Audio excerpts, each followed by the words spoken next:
connaît maintenant le député d'Hochelaga-Maisonneuve. Merci, Madame la Présidente. On se trouve aujourd'hui à un tournant historique de la vie démocratique québécoise. Ça n'arrive pas tout le temps, un événement comme celui-ci, un tournant donc chargé à la fois de défis, de responsabilités et d'opportunités. La récente décision de la Cour d'appel du Québec, combinée à la publication de la proposition révisée de la carte électorale par la Commission de la représentation électorale, la CREE, met en lumière plus clairement que jamais les graves limites structurelles de notre régime politique. Ces événements confirment ce que nous avons souvent dénoncé, le redécoupage électoral, aussi nécessaire soit-il, ne suffira pas à réparer ce qui est fondamentalement brisé. C'est pourquoi il est impératif de reprendre et de mener à terme, avec sérieux et ambition, la discussion sur une refondation de notre mode de scrutin, non plus à la mesure d'un Québec du passé, mais à celle d'un Québec d'aujourd'hui et de demain. La CREE est une institution indépendante, chargée par la loi de revoir la délimitation des circonscriptions provinciales tous les 2 scrutins généraux. Ce mécanisme vise à assurer l'égalité relative du vote, un principe fondamental de la démocratie. Chaque voix doit compter sensiblement de la même façon, quelle que soit la région ou la densité de population. Mais appliquer aujourd'hui ce mandat dans un Québec transformé, marqué par des dynamiques démographiques asymétriques, des migrations internes, des variations régionales profondes, révèle l'écart grandissant entre les outils institutionnels et la réalité sociale. Le cadre actuel, fondé de manière prépondérante sur des critères quantitatifs, les nombres d'électeurs, ne permet pas de prendre en compte les réalités qualitatives, la diversité culturelle, la densité, la ruralité, la dispersion territoriale, la complexité sociale et le besoin de proximité. C'est cette rigidité qui mène inévitablement à des tensions insoutenables. Conformément à son mandat, la CREE a déposé le 19 septembre 2023 un rapport préliminaire proposant une refonte substantielle de la carte électorale. Ce rapport prévoyait notamment la suppression d'une circonscription en Gaspésie et d'une autre dans l'est de l'île de Montréal, Anjou-Riel, et la création de nouvelles circonscriptions dans les zones en forte croissance, comme les Laurentides-la-Ronaudière et le centre du Québec. Ces propositions, bien qu'étayées par des données démographiques, ont provoqué un choc politique et social. Dans des régions comme la Gaspésie, qui est déjà fragilisée politiquement, la perspective de perdre un siège constitue un risque grave de marginalisation. À Montréal, la suppression d'un siège risquait d'entraîner une dilution de la représentation de milieux sociaux denses, divers, aux besoins complexes et qui est en pleine reconstruction. Ainsi, un fossé s'est creusé entre la logique mathématique du redécoupage et les attentes réelles des citoyens et citoyennes, attentes de reconnaissance, de proximité et de justice territoriale. Pour évaluer les réactions citoyennes, la CREE a mené à l'automne 2023 une vaste consultation publique, 16 audiences dans 12 villes, des mémoires, des témoignages, des contributions citoyennes, des réactions de municipalités, d'organismes communautaires et de regroupements régionaux. Le verdict a été clair. La logique du simple redécoupage, fondée sur des critères numériques, ne satisfait plus. Les participants ont exprimé un malaise profond, une crainte de voir la démocratie se transformer en un exercice déshumanisé, aveugle aux communautés, aux territoires et aux identités. Beaucoup ont perçu la perspective d'un redécoupage comme une rupture d'identité locale, de liens démocratiques, de proximité. Ce rejet ne venait pas de la CREE, donc le rejet ne visait pas la CREE, qui est une institution sérieuse, neutre et très technique, bien sûr, mais le cadre légal lui-même. Car la CREE avait guère d'alternative, la loi l'obligeait à proposer des changements. Or, la seule manière de concilier les règles des électeurs par circonscription à la réalité démographique était de modifier les frontières. Face à cette colère citoyenne et régionale, l'Assemblée nationale a adopté le 2 mai 2024 la loi visant l'interruption du processus de délimitation des circonscriptions électorales. Cette loi suspendait le redécoupage et prolongeait l'application de la carte en vigueur jusqu'aux élections de 2026. De prime abord, ce gel pouvait apparaître comme une réponse politique de moindre mal, un geste de prudence, un compromis, un respect des inquiétudes régionales. Plusieurs partis, y compris ma propre formation, ont appuyé cette suspension, non par conservatisme, mais par conscience des conséquences d'un redécoupage perçu comme injuste. Mais ce gel comportait un risque constitutionnel majeur. Il bloquait un processus indépendant, celui de la CREE, au profit d'un arbitrage politique. Il substituait un consensus parlementaire à un processus délibératif et technique, ce qui, en démocratie, représente toujours un danger. De fait, dès son adoption, le gel a suscité des contestations judiciaires au titre du droit à une représentation équitable dans une perspective individuelle.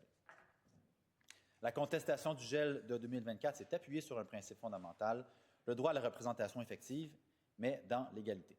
Plusieurs citoyens, groupes régionaux et préfets ont ainsi porté l'affaire devant les tribunaux, soulignant que le gel revenait à priver certaines communautés d'un processus impartial de redécoupage au profit d'un arbitrage politique. Le 1er décembre 2025, il y a quelques jours, donc, le Cour d'appel du Québec a rendu un jugement dans l'affaire Lalande contre procureur général du Québec. La loi 59 qui suspendait le redécoupage est déclarée inconstitutionnelle et inopérante. Les juges ont décidé d'accueillir l'appel, infirmant le jugement de première instance, en rétablissant l'obligation pour la CREE de reprendre immédiatement le processus de délimitation. Ce jugement a une portée fondamentale et réaffirme qu'un consensus politique, aussi large soit-il, ne peut primer sur certains droits garantis par la Charte. Il s'agit d'un rappel solennel. La démocratie n'est pas un compromis d'appareil partisan, mais un cadre constitutionnel protégeant les citoyens individuellement et collectivement. À la suite de ce jugement, la CRI a repris immédiatement le processus et le 2 décembre, le lendemain, a déposé une proposition révisée de la carte électorale, modifiant 53 des 125 circonscriptions actuelles. La chronologie imposée par la loi électorale est claire. Les députés de l'Assemblée nationale disposent de 5 jours pour débattre de la proposition, puis la CRI a 10 jours pour publier la version définitive, la 3e version, de la carte. La nouvelle carte sera utilisée pour les 2 prochaines élections générales, donc celle de 2026 qui est au tournant dans quelques mois, Madame la Présidente, et la prochaine en 2030. Ainsi, la décision de la Cour d'appel ne reste pas un acte symbolique, mais entraîne des conséquences institutionnelles concrètes. Le redécoupage se fera et il pourra s'appliquer dès l'élection de 2026. La proposition de décembre 2027, la 2e donc, prévoit le retrait d'une circonscription dans la grande région Bas-Saint-Laurent, Gaspésie et de la Madeleine, ainsi qu'une autre dans l'île de Montréal, dans l'est de Montréal en particulier. Ces sièges seraient redistribués vers des régions en croissance, les Laurentides-la-Naudière et l'Estrie-Centre du Québec. Donc, essentiellement, la même grande logique de 2 disparitions de circonscriptions dans des endroits dits moins populeux et une redistribution de 2 circonscriptions dans 2 endroits dits plus populeux en respectant le cadre légal des 125 circonscriptions. On y reviendra d'ailleurs là-dessus. C'est une application de la logique démographique. Des territoires en déclin voient leur représentation diminuer, tandis que des pôles dynamiques gagnent des sièges. Ce rééquilibrage vise l'égalité relative du vote, mais provoque un sentiment d'injustice chez plusieurs communautés, en particulier celle des régions. Dans plusieurs cas, la CRI a ajusté les limites proposées, notamment à Montréal, à Montérégie, dans l'Estrie ou les Laurentides, afin de répondre aux préoccupations exprimées lors des consultations. Certaines municipalités ou quartiers conservent leurs circonscriptions existantes. Nous saluons.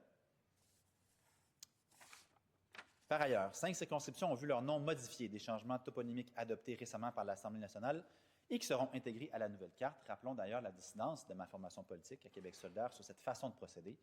Nous pensons évidemment que les noms de circonscriptions, bien qu'il puisse y avoir des suggestions de tout un chacun, devraient être décidés par la CRI et non par des initiatives partisanes comme celles que nous avons connues dans les derniers mois.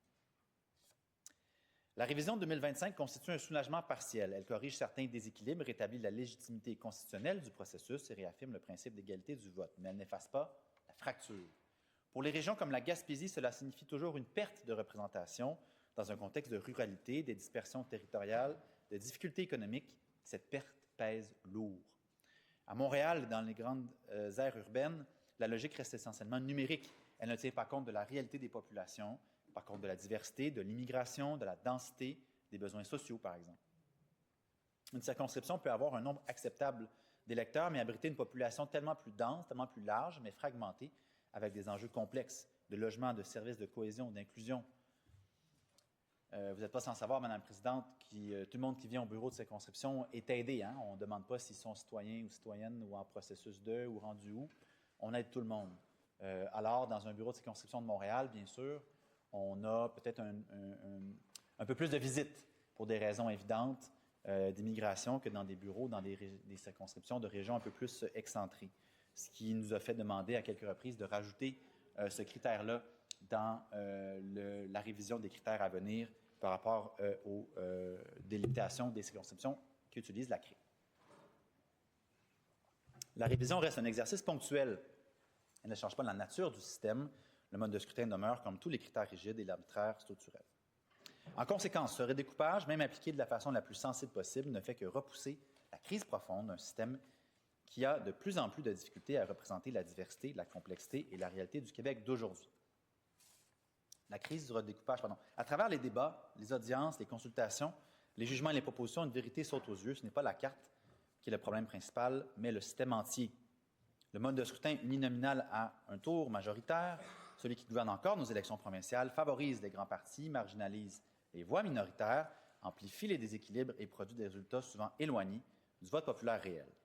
Dans un tel système, même une carte équilibrée ne garantit pas une représentation fidèle de la diversité politique, sociale ou régionale. Les votes perdus, les votes minoritaires, les opinions divergentes, les quartiers marginalisés, tout ça reste structurellement désavantagé. Ainsi, à chaque élection, une partie importante de la population se retrouve sans représentation réelle, sans député qui reflète ses idées, ses besoins et ses aspirations. On l'avait vu, évidemment, lors des dernières élections générales, Madame la Présidente, où un parti, par exemple, comme le Parti conservateur du Québec, avait obtenu presque 13 % des votes et aucun siège. Nous avions obtenu quelques points de plus de pourcentage. Nous avions obtenu que 11 sièges. Nos collègues de l'opposition officielle avaient terminé avec moins de votes, mais obtenu presque le double de sièges, formant ainsi l'opposition officielle. Donc, notre système a des problèmes. Oui, c'est un enjeu, la question de la carte électorale. Nous traitons celui-là. Je trouverais ça dommage qu'on oublie le portrait plus large, qui est celui fondamentalement d'un problème de mode de scrutin général. J'ai d'ailleurs déposé un projet de loi il y a quelques semaines à ce sujet, sur la réforme du mode de scrutin, une promesse qui avait été faite solennellement par l'actuel premier ministre dans le précédent mandat et qui a été malheureusement reniée. Ce qui fait qu'on se retrouve aujourd'hui encore avec un problème à gérer à la pièce des cartes électorales comme nous le faisons actuellement. Chaque redécoupage corrige un déséquilibre démographique momentané, mais ne modifie pas les causes profondes. Et après chaque cycle, les mêmes tensions réapparaissent sous une autre forme. La logique actuelle contraint la CRE à quadriller le territoire selon des critères numériques, mais sans pouvoir tenir pleinement compte de la réalité territoriale, culturelle, sociale, identitaire des communautés. C'est un exercice mécanique, détaché de la vie des gens. À terme, ces ajustements répétés ne suffisent plus. Ils maintiennent un système qui exclut, qui marginalise, qui rassure par des compromis, mais ne construit pas une démocratie solide, juste et cohérente. Si nous voulons que la démocratie québécoise corresponde réellement à ce que nous sommes, un peuple divers, réparti sur un territoire vaste, engagé socialement, soucieux de justice, d'équité et de solidarité, nous devons penser au-delà de ce redécoupage. Nous devons refonder notre mode de scrutin. Nous devons reconnaître que la représentation ne peut être réduite à une somme de chiffres, de cartographie, de calcul d'électeurs. Nous devons défendre un système électoral qui respecte la pluralité politique, sociale et culturelle du Québec, garantisse l'égalité effective des votes, assure la représentation des régions, des milieux ruraux comme urbains, des communautés marginalisées, des voix minoritaires, permettent un Parlement plus divers, plus représentatif et plus légitime, offre une stabilité institutionnelle et une gouvernance démocratique à long terme. Depuis longtemps, nous affirmons donc que la solution ne réside ni dans les redécoupages successifs, ni dans les compromis ponctuels, mais dans une réforme structurelle. Nous proposons l'adoption d'un mode de scrutin mixte, combinant des députés élus dans les circonscriptions locales, assurant un lien de proximité avec les territoires, des députés élus sur des listes régionales, selon une logique proportionnelle, permettant de refléter la diversité des opinions, des identités et des réalités socio-territoriales du Québec. Ce modèle serait particulièrement adapté à un Québec de plus de 9 millions d'habitants, fortement régionalisé, marqué par des dynamiques démographiques variées et aux défis sociaux complexes. De nombreux pays l'ont déjà adopté et le pratiquent depuis des décennies, Madame la Présidente. Je pense à l'Allemagne, à l'Écosse et à la Nouvelle-Zélande. Il permettrait de réduire l'effet des votes perdus, de valoriser chaque voix, d'offrir une représentation plus juste, plus fidèle à la réalité.